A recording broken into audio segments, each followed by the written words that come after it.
Just talk about United. Obviously, it's 24 years since you won the treble, and it's still the club's greatest achievement. They look a long way from that, but across the road you've got City, who could win it this season. Do you think it's looking like it could happen? Yeah, you know, they're an amazing football team. The project that they've had over the last, you'd have to say, 15, 16 years from when they took over East Manchester and changed all the fundamentals around the area, changed the training complex, the ground, extensions, the plans for the future, putting money into the local community, building houses. I'm the biggest red you'll ever meet, but you can never not say that's not an amazing project that they put together there, which they have. They brought in a manager that's, you know, and certainly in the top 3 ever, in my opinion, and they're playing unbelievable football. So you'd have to say they've got a real chance of winning all 3. Does it sadden you what you said about City, that all the investment that's gone in and how the club's been transformed? You see what's happened at United over the last 10, 12 years. Yeah, it saddens me, yeah, because I still think there are streets behind Man United as a historical club, as a club. They're catching up fast, by the way, let's be honest.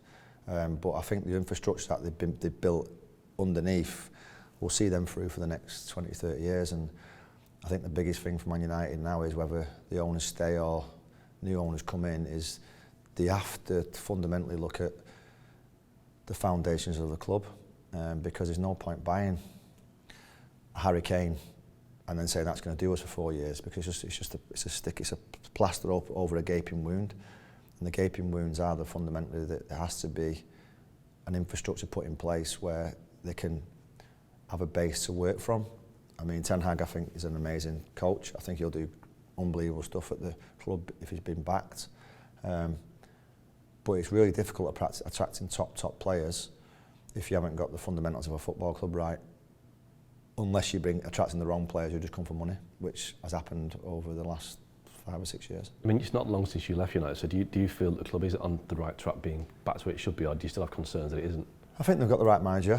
I think this transfer window in June, July, it will be a big one for July, August. It will be a massive one for the club. Who they can attract, what kind of squad that Ten Hag can build to go and win, all just due respect, not the League Cup, but go and win the proper championships, like the Premier League, get to the late stage at Champions League, FA Cups obviously. So I think it's a big transfer window, if I'm honest with you. I think there's some things that the club are building well, and there's some things that they need to get better at. Obviously there's a lot spoke about the ground needs to be updated or changed, the training grounds, obviously, what is it, 23 years old now, so again it's like there's 2 ways of doing it, isn't it? You flatten it and you start again, or you add little bits on. The little bits you add on have to be spectacular to make it anywhere near the level that the other team across Manchester's got. Would you knock it down and start again? I wouldn't knock it down, no. Well, I'm not an architect, but I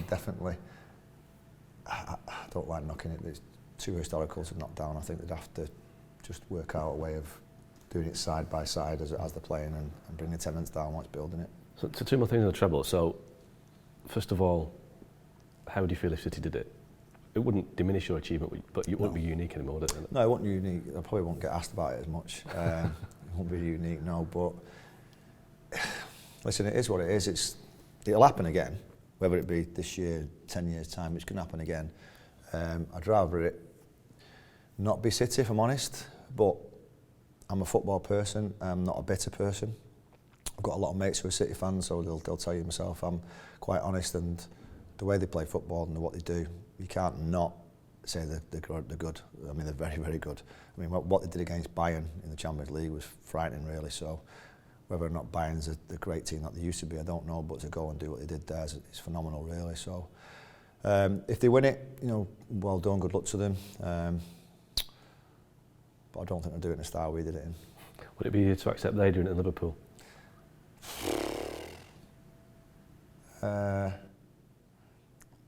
Again, I don't hate any of the teams. I'm not one, you know, some of my mates, Nev and all that, I might hate.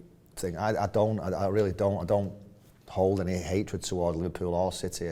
They were rivals when I played against them. Leeds the same.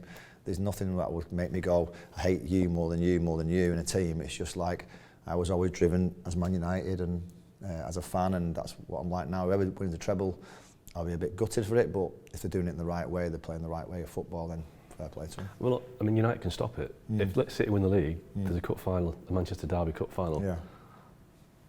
If you were playing that game, I'm pretty sure there'd be no question mark about the desire to win. Do you think that was matched by the current squad? Do you have any faith that they could stop City winning the treble? Yeah, they'll know. You'd like to think it'd be drummed into them over the course of the 10 days build up to it. You'd probably know then where City are in the league. There's no way they can't be told it. There's no way they have to be told it, and I'm sure they will be.